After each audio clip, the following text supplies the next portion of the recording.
آج جنتیوں کی 7ویں صفت پر گفتگو کروں گا۔ اللہ نے ارشاد فرمایا والذین لا یشهدون الزور واذا مروا باللغو مروا کراما،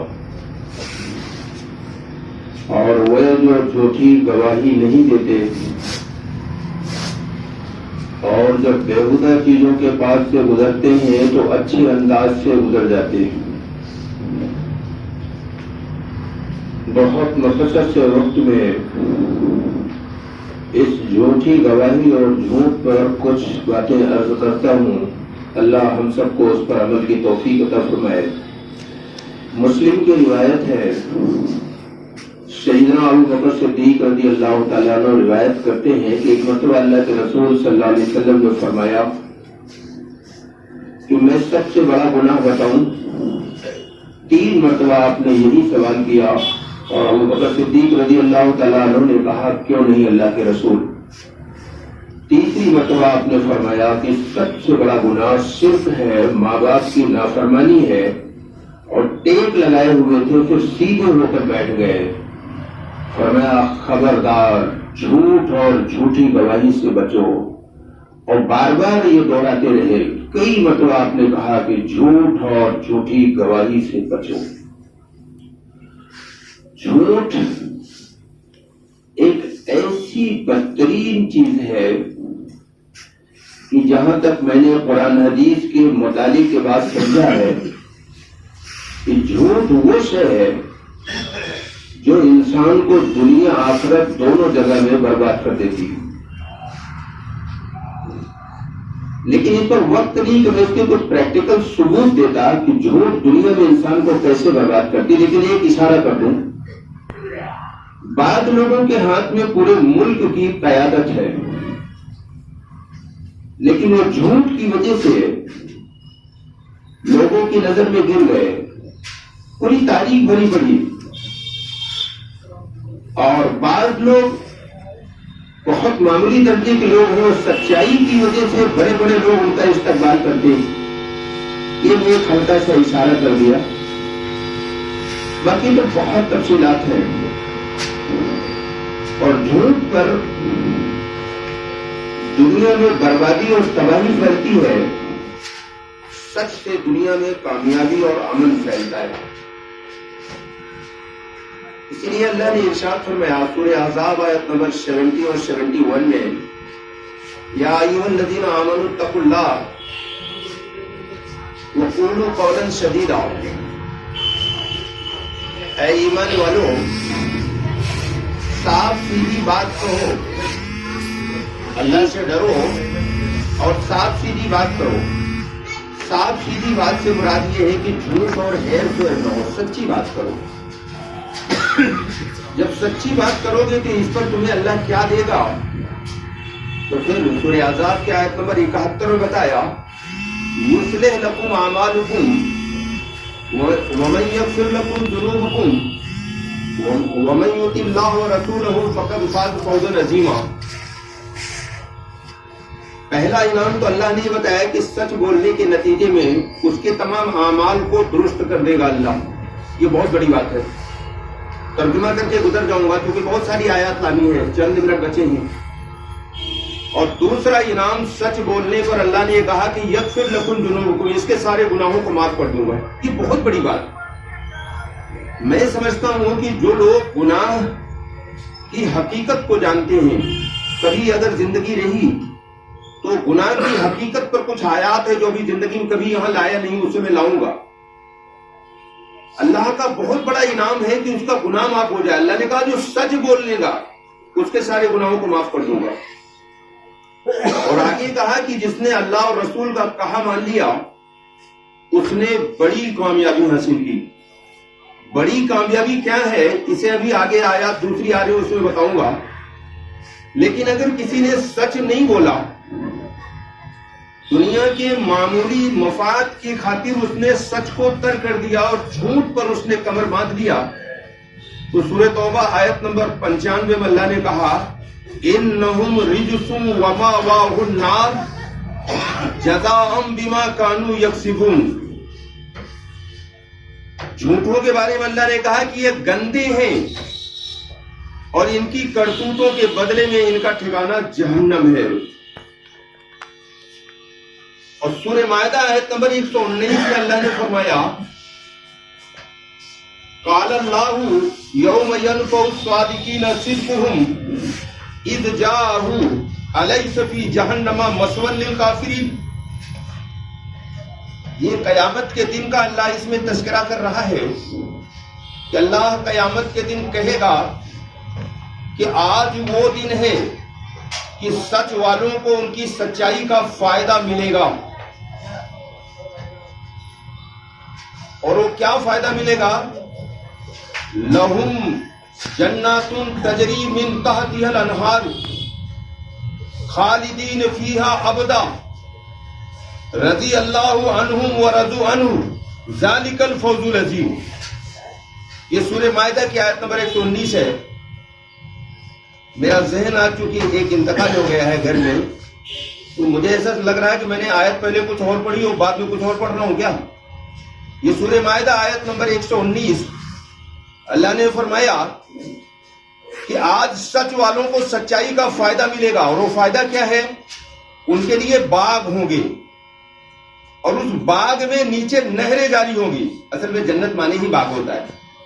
اور آپ ایک چھوٹی سی مثال سمجھ لیجئے، وقت تو اجازت نہیں دے رہا کہ وضاحت کروں، بھی 4-5 آیتیں اور لانی ہیں. کہ دنیا میں جو بھی انسان ہے فطری طور پر ہر انسان کو ہریالی پسند ہے. یہی وجہ ہے کہ دنیا میں جتنے بڑے لوگ ہوتے ہیں، بہت بڑے لوگ ہوتے ہیں، ان کے جو مکانات ہوتے ہیں وہ بڑے بڑے باغوں کے اندر ہوتے ہیں. اس کی تفصیلات کا بھی وقت نہیں ہے. بعض لوگوں کے مکانات ایسے ہیں افریقہ میں جس پہ پلین بھی اتر جاتا ہے، بڑے بڑے باغات ہیں اور ساری چیزیں ہیں. اس کی تفصیلات کا بھی وقت نہیں ہے. تو اللہ یہ اپنے ہر سچے بندے کو باغ دے گا. اب باغ کی تفصیلات کا بھی وقت نہیں ہے. خالی ایک درخت کی دوری اور لمبائی چوڑائی میں ہی آپ کی دنیا آ جائے گی. پوری دنیا آپ کی ہے، یہ جو زمین ہے. تو بڑے بڑے باغ اللہ دے گا. اور پھر ہر آدمی یہ چاہتا ہے کہ جہاں باغ ہو وہاں پانی بھی ہو، تو اللہ نے کہا وہاں نہریں بھی ہوگی.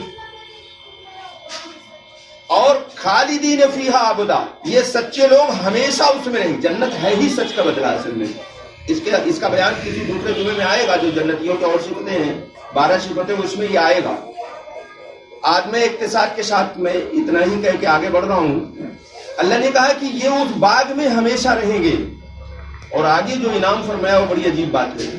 دنیا میں کسی کو اگر یہ چیزیں مل بھی جاتی ہوں تو چھن جاتی ہیں، چاہے موت کے ذریعے چھن جائے یا کسی اور ذریعے سے چھن جائے. لیکن وہاں چونکہ موت نہیں آئے گی، اللہ نے کہا خالدین فیہا ابدا، یہ ہمیشہ ان باغوں میں رہیں گے. اور آگے فرمایا یہ اس سے بڑا انعام، ان باغوں سے بڑا انعام، اللہ ان سے راضی ہو گیا. اعلان کرے گا اب میں کبھی ناراض نہیں ہوں گا، اب میں تم سے ہمیشہ خوش رہوں گا، اس جنت میں تم رہو گے. اور وہ اللہ سے راضی ہوئے. ذالک الفوز العظیم، یہ ہے بڑی کامیابی. اللہ کیا بتا رہا ہے کہ بڑی کامیابی کیا ہے؟ جو جہنم سے بچا لیا جائے اور جنت میں داخل کر دیا جائے، جہاں موت نہیں، جہاں ہمیشہ رہنا ہے. یہ ہے بڑی کامیابی. ہم نے بڑی کامیابی کو چھوڑ کر چھوٹی چیزیں جس میں آج آنکھ بند ہو جائے تو سب ختم ہو جانے والا ہے، اس میں راتوں دن لگے ہوئے ہیں. اللہ ہمیں معاف کرے. سعد النادر کو چھوڑ کر جو اصل کامیابی اس کی طرف نہیں جاتی. اب جھوٹ پر ایک تیسری آیت لاتے ہیں اور پھر سچ پر 2-3 آیتیں اور آتی ہیں. پھر تب تک وقت پورا ہو جا رہا ہے ذرا. فمن اظلم ممن كذب على الله كذب بالصدق اذ جاءه اليس في جهنم مثوى للكافرين. یہ سورہ زمر آیت نمبر 32 ہے.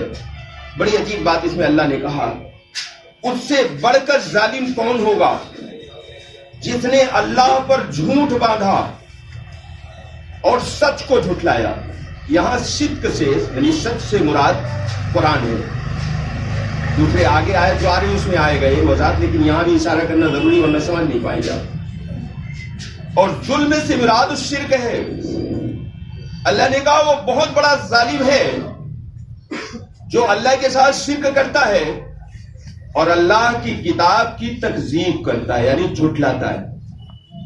جھٹلانے میں خالی وہی داخل نہیں ہے. عام طور مسلمان سمجھتا ہے کہ جو زبان سے زبان سے تو کسی نے کہا ہی نہیں، جتنے چاہے وہ یہود ہو نصارہ ہو، عملاً اگر اس کے خلاف ہے تو یہ بھی قرآن نے اس کو جھٹلانے والوں میں شمار کیا، انکار کرنے والوں میں شمار کیا، بڑی خطرے کی بات ہے۔ پھر آیت نمبر 33 میں کہا والذی اذا جاء، آیت ذہن سے نکل رہی ہے، اس کا ترجمہ کرتے رہا ہوں کہ جنہوں نے سچائی کو، جو سچائی کو لے کر آئے اور سچ، اس کو سچ مانا، لے کے آنے والے سے مراد رسول اکرم صلی اللہ علیہ وسلم نے جو قرآن لے کر آئے، اس قرآن کو سچائی کہہ رہا ہے قرآن، جو سچائی لے کر آئے اور جنہوں نے اس کو سچ مانا، یعنی ان کی اتباع کرنے والے، ایمان لانے والے لوگ، اولئک ھم المتقون، یہی پرہیزگار ہیں، جو اس قرآن پر عملی طور پر ایمان لائیں۔ قرآن کہہ رہا ہے کہ یہی پرہیزگار ہیں، اور ان کو ملے گا کیا؟ لہم ما یشاءون عند ربہم ذالک جزاء المحسنین، ان کے لیے ان کے رب کے پاس وہ سب کچھ ہوگا جو یہ چاہیں گے، یہ بدلہ ہے ان کے نیک عمل کا۔ اس میں ایک تنبیہ بھی ہے اس آیت میں، یہ سورہ زمر آیت نمبر 33 ہے، کہ خالی قرآن پر جو زبانی ایمان کا دعویٰ کرتا ہے اس کو یہ نہیں ملے گا۔